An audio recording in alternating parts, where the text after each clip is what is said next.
For every opinion or belief someone may hold, there will be another party who just as strongly oppose that idea. Both sides usually claim to sit with the best arguments, the real facts, and the correct worldview, and ironically, both sides regard the other as being indoctrinated, blind to the obvious and outright stupid.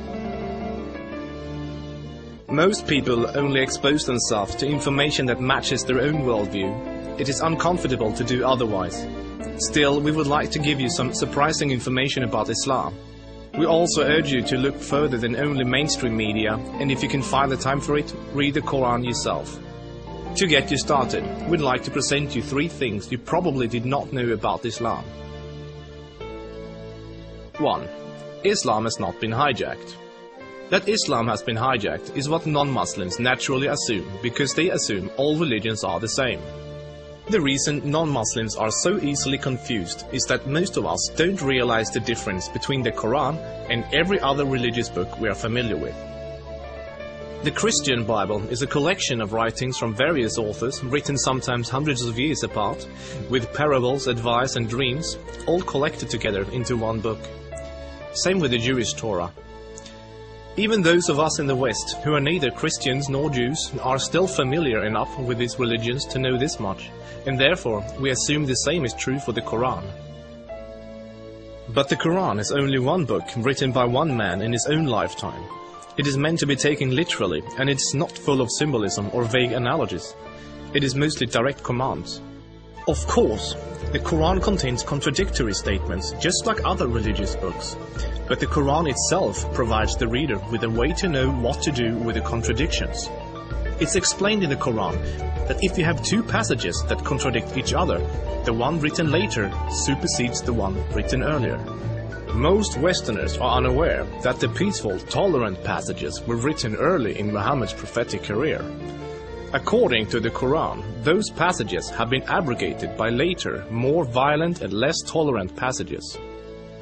So, when most Westerners hear jihadists quoting violent passages from the Quran, and then peaceful Muslims quoting peaceful passages, they interpret that the way they would if someone was quoting the Bible or the Torah. They think to themselves, oh, there must be many different and contradictory passages, like there are in other religious books, so Muslims can pick and choose what they like and justify whatever actions they want to take. But the Quran is nothing like that. There is no picking and choosing. It says very explicitly and in no uncertain terms that a Muslim must not alter or ignore any part of its very clear and direct message, or they will burn in a fiery torment forever.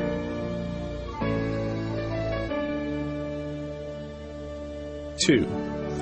Striving to institute worldwide Sharia law is a religious duty. Many people don't realize how politically oriented Islam is at its core. In fact, Islam is less of a religion than it is a religious ideology. It includes a mandatory and highly specific legal and political plan for the whole society, Sharia. There is no separation between the religious and the political in Islam. Rather, Islam and Sharia constitute a totalitarian means of ordering society at every level, including ritual worship, transactions and contracts, morals and manners, beliefs and punishments. In the Quran, Allah makes it clear that man-made governments, such as a democracy, and free speech, such as criticizing the Quran, are abominations and must be eliminated. The modern expression creeping Sharia is used to describe the slow, deliberate and methodical advance of Islamic law in non-Muslim countries. Official Sharia courts already operate in the UK, handling cases ranging from divorce and financial disputes to domestic violence. Attempts to introduce Sharia in the legal system in Germany, Sweden and other European countries are ongoing.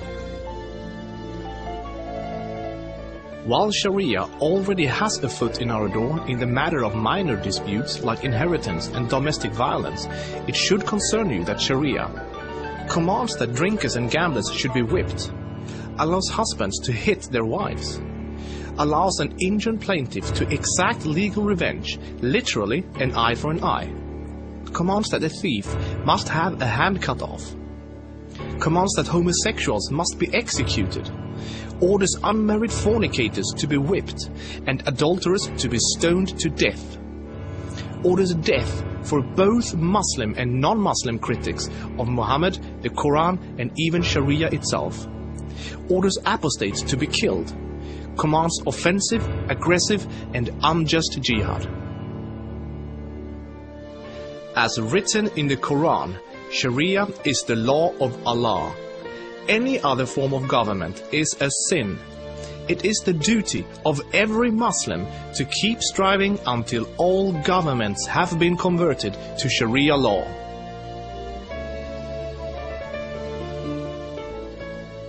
Three, Muslims are allowed to deceive non-Muslims if it helps Islam. For non-Muslims, this principle, called taqiyya, is another surprising concept of Islam. While most other religions speak highly of truthfulness, the Quran instructs Muslims to lie to non-Muslims about their beliefs and their political ambitions to protect and spread Islam. There are many examples of today's Islamic leaders saying one thing in English for the Western press and then saying something entirely different to their own followers in Arabic a few days later. Deceiving the enemy is always useful in war, and Islam is at war with a non-Islamic world until the whole world follows Sharia law. All non-Muslims living in non-Islamic states are therefore enemies. So deceiving Westerners is totally acceptable, even encouraged, if it can forward the goals of the spread of Islam. As a recent example, the Islamic American Relief Agency was seemingly raising money for orphans, but in fact giving the money to terrorists. They deceived good-hearted Western infidels into giving money to organizations that were actively killing Western infidels. Do the research yourself. This is not an isolated case. Islam as a religion of peace.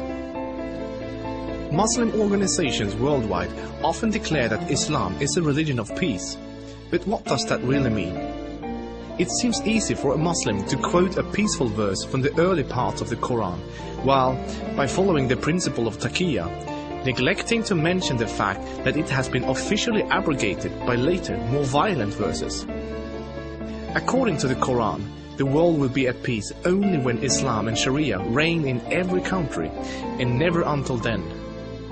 This is why every Muslim can truthfully say that Islam is a religion of peace. If any of these points took you by surprise, then there is surely much more you still don't know. This subject will affect you in the near future, so take the chance to inform yourself now before it does.